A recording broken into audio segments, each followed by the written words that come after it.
What's up, junkies? Welcome back in for another edition of Pigskin Junkies. Myself, Michael Larson, big brother Jerry Larson, Scott Panza.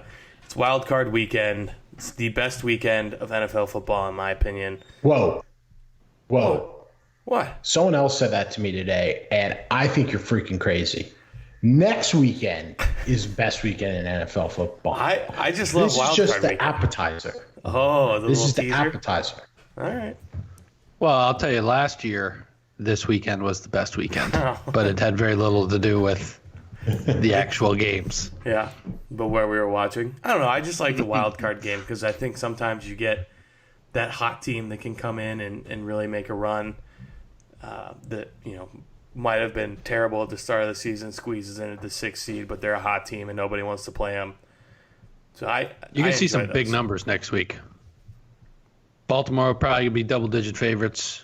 KC will be at least a touchdown. Well, depending on who KC plays. Maybe not.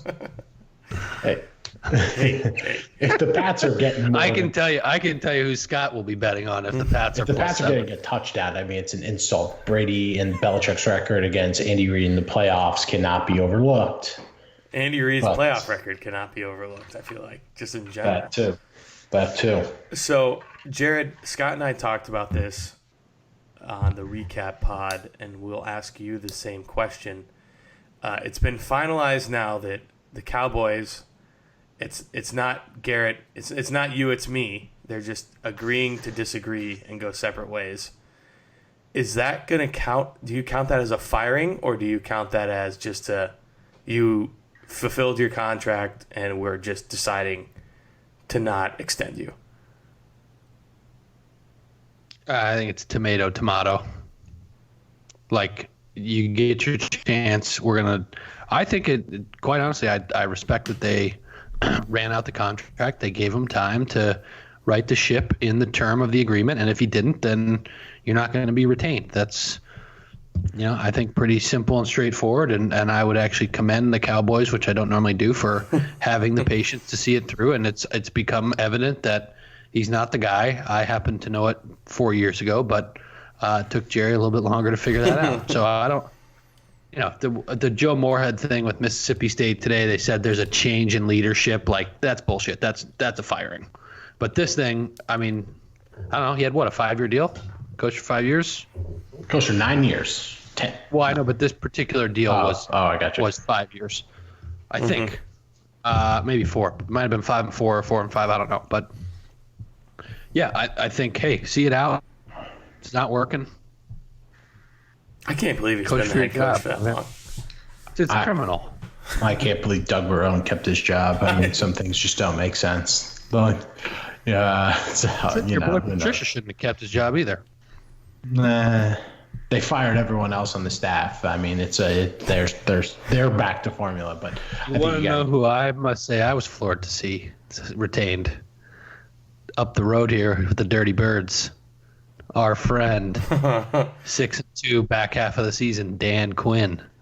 Oh God, I think it was Jared's favorite guy, Clay Travis, said, you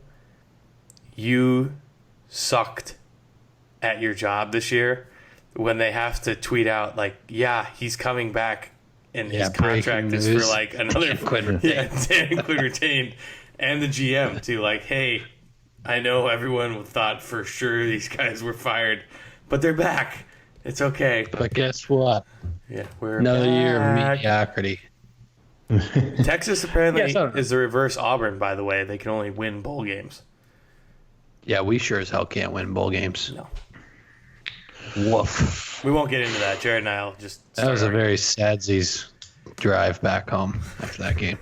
It was a good time. No, We had I fun. mean, as an Auburn fan, are you upset about a bowl loss?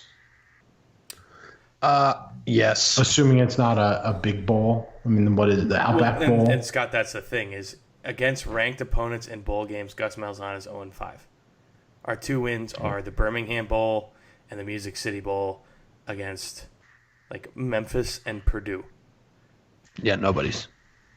This is why I just don't like college. I mean, it feels like everyone other than the big game the national championship is just fighting for participation trophies. I mean, who gives a shit? That's how I look at it. But what would you call the last 3 weeks of the NFL season then? Gambling time. Except for week 17. That was everyday like gambling running time. on fire time. Douse it But in the gasoline. difference in the NFL is they're playing for real money. These guys are playing for real contracts. It's not participation trophies. They're playing for their livelihoods.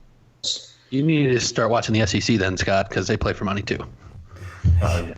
Yeah, well, this is real money. This is, I had a friend say that to me. He's like, I like when my athletes are paid. I go, I do too. It's just mine is more sneaky. My athletes are paid at just this as point, much as yours. Just freaking pay the athletes. You'll worry about all the other latent consequences that will come because the cutesy kid who walks on and plays as like the 90th player on the team now who has to get paid. He's not making the team anymore. Mm-hmm. See you later. Exactly. So, you fellas, do we just want to dive into Wild Card Weekend? Let's do it. Oh, man, Pepto's yes. Pepto's specials. I'm sadsies I'm not on a plane right now. Me too. That was a good time. Year. We'll be back next year for more. We'll be back. Very disappointing season. Actually, yeah. But we're back. And you know what? I'm ready for the playoffs. I'm feeling good. That 36 hours is still the biggest blur 36 hours in my entire life. I was on a plane, and then I was on a plane again, and I don't know what happened. Anywho. Best to keep it that way. Yeah. Get out your folding tables, folks, because we're flying to Houston. Texans -2.5 taking on the Buffalo Bills. Love the Bills in the spot. I hopped on them early when they opened at +3, and then hopped on them at +150 money line. That's down to 2.5 and +125, or at least near me. For the Bills. I think what the Bills do really well is secondary play and don't give up the big play. That's how the Texans have made their living. They have athletic linebackers, so if Deshaun Watson does get outside the pocket, they should be able to catch up and contain him. This team's just been on a roll, severely underrated all season, been backing them all year. They've been fantastic against the spread. I think they're going to go on the road. Josh Allen as well. Great on the road all season. They played this Texans team last year. They were 10-point dogs, lost 20-13, and Nathan Peterman started that game. I think they played against DeAndre Hopkins, Tre'Davious White, who was named as an All-Pro player today. He will be locked down and shut down on DeAndre Hopkins. Not a lot of other weapons there. Will Fuller out for this game. This is a huge deal. I think the Bills, it's even an alt spread type of game. I think they're going to win by a touchdown. Go Bills. Bills Mafia. Yeah, unless you have been under a rock or this is your first time listening to this podcast, you don't have to guess what we're going to be doing on Saturday afternoon. It's so perplexing to me that the Houston Texans continue to back their way into this spot every year. The dumbass 4:30 Saturday ESPN slot. Is Booger and what's his face calling this game? I actually don't know. The Monday Night Crew? Oh, no. Probably. Joe Tessitore? On ESPN and Tessitore, yeah. So it might have to be on mute, but and Mike and I are playing golf tomorrow, so we should be done right about the time this one's kicking off. But yeah, you're gonna have the iPad out there, right? Yeah, you look at this, and I would say the Buffalo Bills outclass them at every position on the field outside of quarterback. Obviously, in the NFL, that's a huge position. But I look at the strengths of the Buffalo Bills, especially a head coach. No interest in laying any points with Bill O'Brien here in the playoffs. And if you look at what Deshaun Watson's season has been, it's been a lot of rabbits out of hats and ad libs and scramble plays. And look, I think the Buffalo Bills defense is a little too disciplined to allow those with any type of regularity. That being said, Deshaun Watson is a generational talent, in my opinion, and probably one of the top 5 quarterbacks in the league. So anything can happen. But if you're going to tell me that I'm going to get plus money or plus points with the Buffalo Bills and that defense, I'm definitely going to be taking them against Bill O'Brien. Yeah, but Chin, what's his playoff record? It's not too hot, is it? Awful. Oh, awful. The one, and I tweeted this out this week, the one win they had was in 2017, and that's because that was the year Derek Carr, who was on pace for an MVP season, got hurt, and they started Connor Cook. Other than that, they've been terrible, including last year against the Colts. They got absolutely torched. So, perpetual underachievers. Mm-hmm. Yep. Scott, where'd Connor Cook go to college? Michigan State. There we go. Nice work, Scott. Look at that. Auburn fans I know my backup quarterbacks, my friend. Auburn fans love Connor Cook. Without him, we would not have gone to the national championship in 2013. Next up, the game, Scotty will be sweating every single minute of. It's the Red Hot Titans traveling to Foxborough to take on Tom and Bill. Patriots -5. So I'll tell you, the New England Patriot fan base, they are showing with their wallets how down they are on this Patriots team. I could have scooped fifth row 50-yard line tickets for $290 today. The Browns game, those tickets were going for $500. So the Pats fan base is down on this Pats team. I'm down on this Pats team, which usually means when I'm down on them, they're about to go blow the doors off the Titans. But I'm not getting to the window on either side in this game. I lean the Titans. I think Derrick Henry should be able to run on this Pats defense. But I was just watching Warren Sharp, and he pointed out something interesting about the Pats when they needed to go beat the Bills. By the way, the Pats were laying 6.5 against the Bills, covered that number. The Bills are better than this Titans team. They beat this Titans team. Now they're laying less than that against them. So I think a line overreaction off the Dolphins loss. But Warren Sharp pointed out that the Titans defense has gotten torched by 21 personnel. And Landon Roberts filled into that fullback position, and the Pats were able to run in 21 personnel against the Buffalo Bills. They shelved it last week against the Dolphins.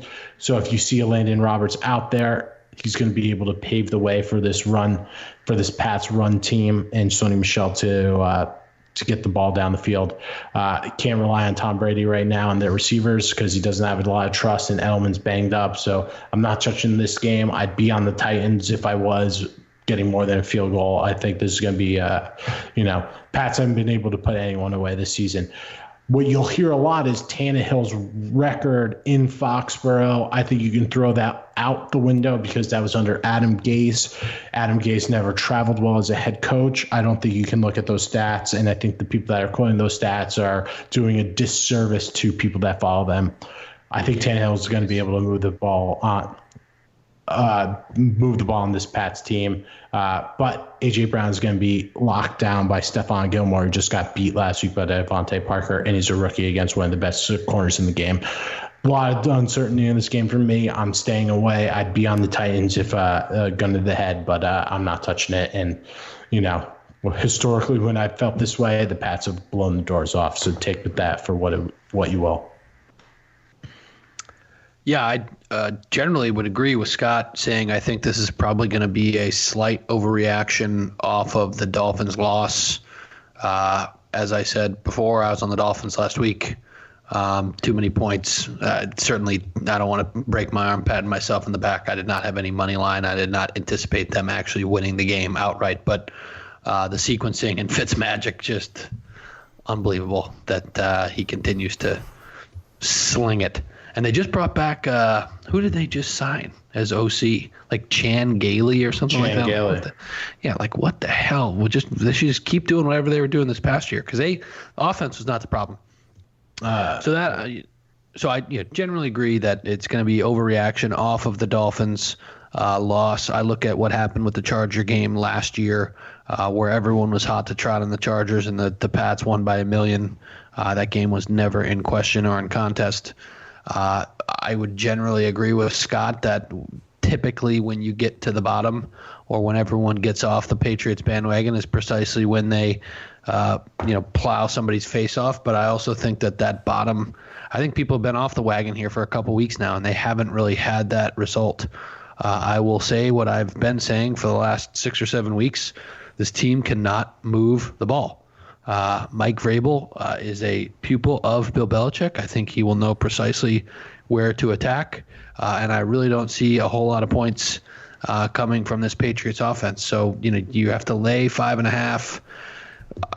No question, Derrick Henry's going to get the ball. This is going to be a take the air out of it type of thing. I think on the Tennessee side, I'll be on Tennessee in some form or fashion with the Titans.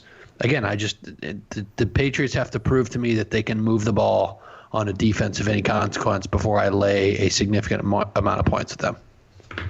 Significant being more than a field goal.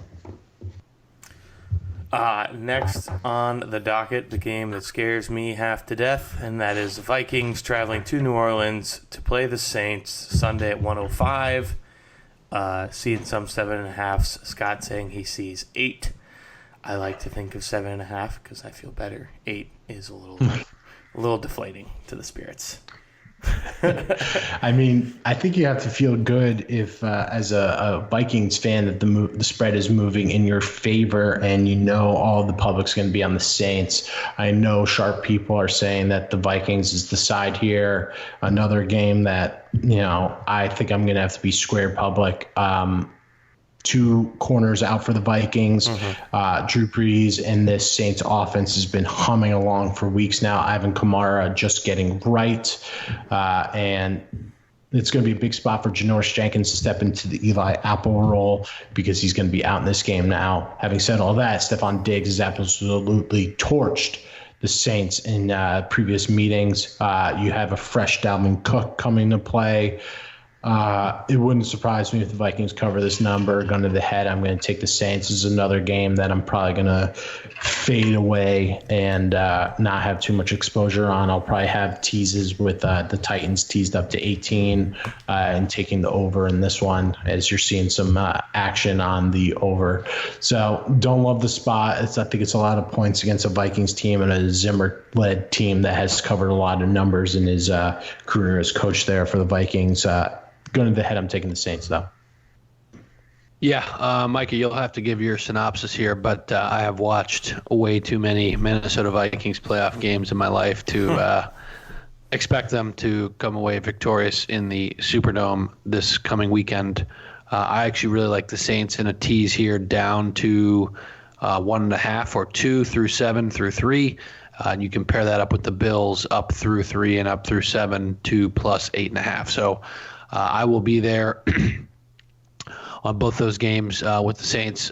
The Vikings defense and will continue to be, as long as Mike Zimmer is the head coach there, a top 3 to 5 in the league. So unfortunately, they're just catching the buzzsaw here on the road in what is arguably the most raucous environment in the NFL and one of the best offenses. So, could I see both teams covering this normal spread? Yes, but I do anticipate the Saints advancing, and as a consequence, we'll have them in some teasers. What all do you want me to do as a synopsis here, Jared? What do you think is going to happen? You know this team better than either of us. My thing is, you watch every minute of the games. Well, it's who's going to be healthy, and I agree with you, Scott. It's Trey Waynes and Xavier Rhodes? No, Mike Hughes. Rhodes is fine. Rhodes is going to get toasted and torched all year. He's going to get torched by Michael Thomas. He's going to come up with a quad pull. He's been doing it all year. Now, I will say, with Michael Thomas, because he is a bigger receiver, Rhodes can probably get away with being more physical like he likes to play. So that'll be interesting to watch. But, Michael Thomas is having a literal record-breaking year, so that's exciting. It's in New Orleans, so that terrifies me. And Dalvin Cook is going to be the key to the game, because if we can shorten the football game and keep our defense rested, I like our chances. But it'd be really nice to see Adam Thielen be somewhat a part of the game plan. Anybody as well. Earn his paycheck? Yeah. It's not even earn his paycheck. It's just throw him the ball. I think he had 2 or 3 targets. Keyshawn Johnson, throw him the damn ball. Mm-hmm. It's not that hard. And but it is for Kirky. Mm-hmm. You should be thankful they're not in the Saturday night slot. I know. Although, does this count for primetime if you're the only game on? I feel like kind of. I guess we'll find out though, because he's only won one playoff game. 0-9. No, this is perfect for Kirky because the 1 p.m. kickoff, so it's right in his wheelhouse. He doesn't like the 4:30, the 8:15. This is right in his wheelhouse. 1 o'clock in a dome. Doesn't got to bet on the elements. Perfect for him. Two big time. Actually, I think the Kirk dig stack for GPPs and DFS is the sneaky play to do because they'll probably be playing from behind and just have to light it up on the scoreboard and chuck the ball all over the field. So well, that's what Dalvin, because it'll be checked down central. Yeah. If the defense can't stop them, the Vikings got to score 40 to win, and that's just not gonna happen. You don't sound too enthused. I'm going to watch, but, I mean, there's definitely not much of me that has hope. Mike has been a Vikings fan his whole life. What has given him any indication that there's a reason to believe in anything? I'll tell you, the over is just getting smashed in this game. Open 47 up to 50. So, people thinking the Saints are going to be putting all the numbers are getting bet up. Yeah, I think all the openers are getting smoked. Aside from the Seattle Eagles game, is down a point. Yeah, from what I see. But what I don't understand is the Bills Texans is getting hammered on the over. I mean, now up to 44. At 24-20, then you get a push. Yeah. That seems like a very unlikely. That seems high. Yeah, that seems high. So the over or the under on that one seems like the right side to me. The Pats Titans has moved up a point up to 44.5. I mean, the Titans have given up a lot of points throughout the season, been in a lot of high scoring games. So I don't know if I want to flirt with that one. Gonna be scary. I'm excited though. And then last but not least, and I was gonna try and transition earlier, but Scott touched on it. We got Eagles at home, which is still stupid, hosting the Seattle Seahawks. Seattle minus 1.5 or 1. So Miles Sanders, good to go. Still waiting on Zach Ertz to be definitive. He practiced today, but he's still not approved for contact. I'm not going to fight the tape any longer with the Philadelphia Eagles. I believe in Carson Wentz. I love Danger Russ. He's one of my favorites in the NFL, but I've been banging the Carson Wentz drum, and he's really coming to form. I think they're going to get the win here at home. Everyone's smashing the Seahawks, but they have a ton of injuries. They love to establish the run, and they are down all their running backs. They're relying on Marshawn Lynch off the you know what I mean. Off the couch eating off Skittles the couch. To play. Yeah, I was gonna say off the couch. Off the tequila shots. Travis Homer, who's some rookie, and who knows what he's gonna do, and Robert Turbin has always been terrible. So they're down Dwayne Brown, Justin Britt, so their offensive line is all screwed up. And if you watched the Giants game last week, the pass rush for the Eagles really got after Daniel Jones. So I really like the Eagles in this spot. I know Greg Ward is their only receiver, and they're relying on a bunch of guys you never heard of, but Miles Sanders is the truth. And I think that they're just going to hammer the ball to Ertz, Goddard, a little sprinkle to Greg Ward. And I think they're going to be able to move the ball on this Seattle defense that really hasn't stopped anybody all season. David Clowney is questionable in this game as well, and he's been hurt for a long time. So I think it's another early exit, unfortunately, for Danger Ross. Not an indictment on him. I think it's just the team and the injuries have stacked up on that side, and it's certainly stacked up on the Eagles. But I'll take the momentum, riding the momentum with the Eagles, Doug Peterson, and this offense finds a way against Seahawks. Yeah, I generally would agree with Scott.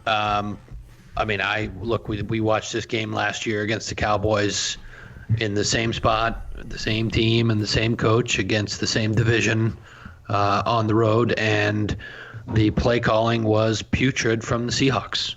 They ran the ball way too much, so I don't know if having Travis Homer, who based on what I saw at home this past week is not very good, and as cool as it was to see Beast Mode back in Seattle and the fans loved him, like, the dude's fat and he hadn't played any games in 14 months and he was gassed. So that you don't get in shape in a week, especially going west to east, getting on a plane and being in an unfamiliar environment. So if you don't like either the Saints or the Bills in those teasers, I'll take the Eagles here. Again, get through the 3, through the 7, up to 7.5. I really like them in this spot because Scott alluded to it. I see Russell Wilson taking the ball down one possession at the end of the game and doing what is necessary to go out there and win, despite the fact that his coaching staff put him in a horrible position to come down in the fourth quarter. But I can see that script playing out. And I mean, look, it happened last week. I loved Seattle. They played like dog shit for 25 minutes, and then they're like, oh, we should probably start throwing it. And they went like touchdown. So it's just like, I don't know. Who's the coordinator? Bevel? No, it's Brian Schottenheimer. I'm mixing them up. Schottenheimer. Like, dude, what are you doing? Get it through your thick skull. Like, give the guy the ball and let him run around and rip it. I don't understand what is going through his brain. So, the Eagles really banged up, starting to get healthy. Carson Wentz is all world. I think people are finally starting to realize that. 4,000 yards with not one single receiver over 500. Which is an tight end over 500. Okay, still. Fascinating that you're going to get that many yards from what amounts to a hodgepodge high school team.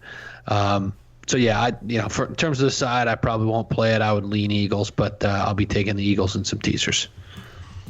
That's the one little asterisk on that statistic. But yes, I agree. It's still phenomenal. Dropping dimes to everybody. He is. To wide receivers. I actually am gonna. I know I normally don't say my picks, but I'm probably gonna go with the Eagles in this one. I just think home game in the playoffs. 3 for 3. Fade everything. Back the Brinks truck up on the Seahawks, folks. I put my Seahawks shirt on tomorrow. No, it's just gonna be fire on Sunday. I wore mine on Sunday. It didn't work. This past Sunday. Well, yeah, I fell asleep, I think, halfway through the second quarter. Me and Zimmer both. They asked him if he stayed up to watch the outcome to see where they'd be playing. He's like, no. I went to sleep.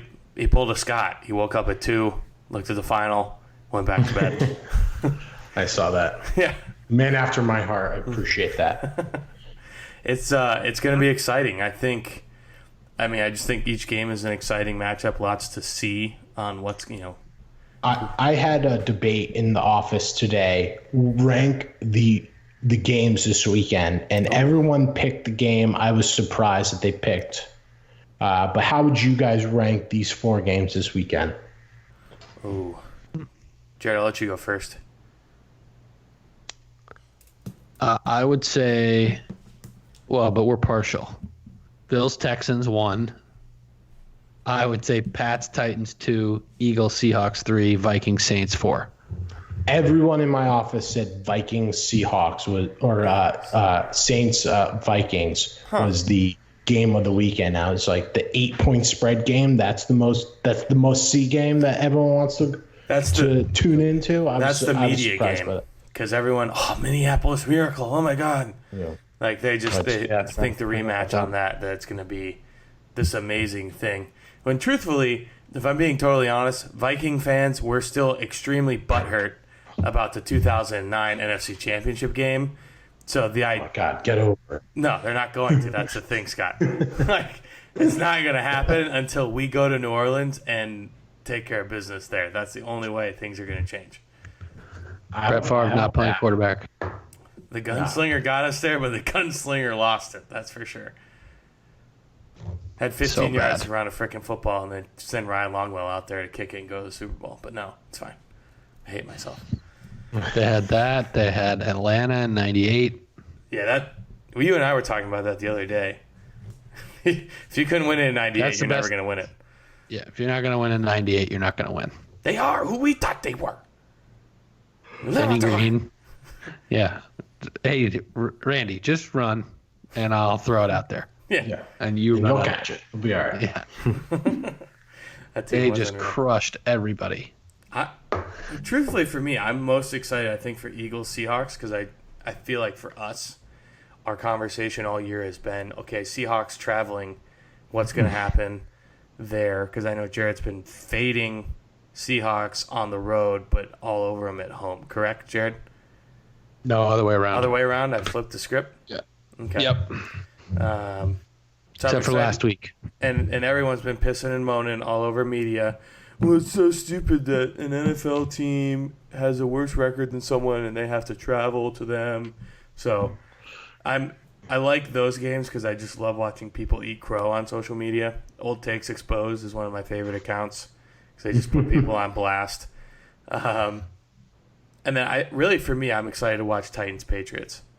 Those are the nightcaps are really what I'm looking forward to on both nights, just because I'm intrigued by the matchup and old Bill versus his former coaches in his coaching tree. It's like Saban. It's just a beatdown. Is it going to be cold there tomorrow? 8:15 is a late kick for No, Boston. it's not going to be cold. It's just going to be rainy. That could be another reason why ticket prices have come down, but it's going to be a little rainy day. But it's 40s right now, and I think it's going to be 40s, 50s tomorrow night. So it should be a mild. I'm considering it. I just tomorrow. Quite frankly, I don't have. No one wants to go with me. Oh, I have a personnel problem. Personnel issue. A bunch of my buddies, the guys still living the dream. They're up at Mohegan Sun, and I said, "Why don't we I'll pick you guys up. We'll go up to the game." They're like, "Nah, we'll just play blackjack." I was like, "Okay, all right." I'll just play blackjack for 46 hours instead. Yeah, they've been up there till since Thursday morning, and they're not coming back until Sunday night. So, I don't know. That's way too long at Mohegan Sun. Yeah, you guys like, sweet mother of mercy. Hopefully, they brought a lot of bullets. I'd be shooting blanks by the second day. Yeah, it's that's a long time to be at a casino. It is. It's a dangerous time. But fellas, You live in New York? You live in the city? No, they're one in the city, one in Fairfield. So, Micah, before we go, I'm not going to be able to get to the window with the Pats tomorrow. They haven't been playing all that well. The Dolphins loss really frustrated me, but I want to see them just blow the doors off the Titans, because all I've heard all week are all these guys, the Max Kellermans, the Nick Wrights of the world, just saying, "Oh, the dynasty is over. The dynasty is over." They've been calling it dynasty. They've been calling the bottom for the last 5 years. They're like a bad guy on CNBC who just wants to call the bottom and is just a perma bear. So I just want to see them just go out and hammer the Titans, just make these guys eat crow, continue to eat crow. And they're using this as motivation. They're hearing Max Kellerman, Nick Wright, and all these other clowns, Skip Bayless, say the dynasty is over. And they're using that as motivation. I want to see them just blow the freaking doors off, and then I'll be back on the bandwagon and go when they're 6-point dogs going into Kansas City and get ready, just bang it to the Chiefs. But this weekend, I'm very cautious. I just wait and see. I want to see it, and I just hope they show me tomorrow night. It's going to be fun. It's going to be real fun. I can't wait. Playoff football, it's different. It hits different. Or as the kids say, it slaps Great different. slate. It slaps different, yeah. What are the kids? What are you, 22? No, 25. Yeah, whatever. Kids. Just a third of felt my like a life really old expectancy man. out the window. I felt like a super old man the other day. I don't remember what it was, but I think you shared this already. It was when Juice WRLD died. oh yeah, that is what it is. You had I'm no like, idea who he was. I'm like, who the hell is Juice WRLD? I got the greatest compliment, and then I'll wrap up the show. I got the greatest compliment from one of my friends. It was after the wedding, so I was halfway conscious, fading in and out of Blitzville. And we were playing like early 2000s rap, like T-Pain, Lil Wayne, Akon. Oh. And I was just going line for line, just crushing every single lyric. And the guy told me the next morning, he goes, "Mike, your knowledge of 2002 to 2007 rap is impeccable." And I was like, "Thank you." That might be the nicest thing anyone's ever said to me. Like, yeah, thanks, man. Yeah, really cool. It got me really far in life. that knowledge right there. Didn't get me anything. No. But anyways, fellas, that's going to do it for this week's edition of Pigskin Junkies. Once again, I'm Michael Larson. That's Jared Larson and Scott Panza. Thank you so much for tuning in, Junkies. We are out of here. Later. See ya. Folding chairs.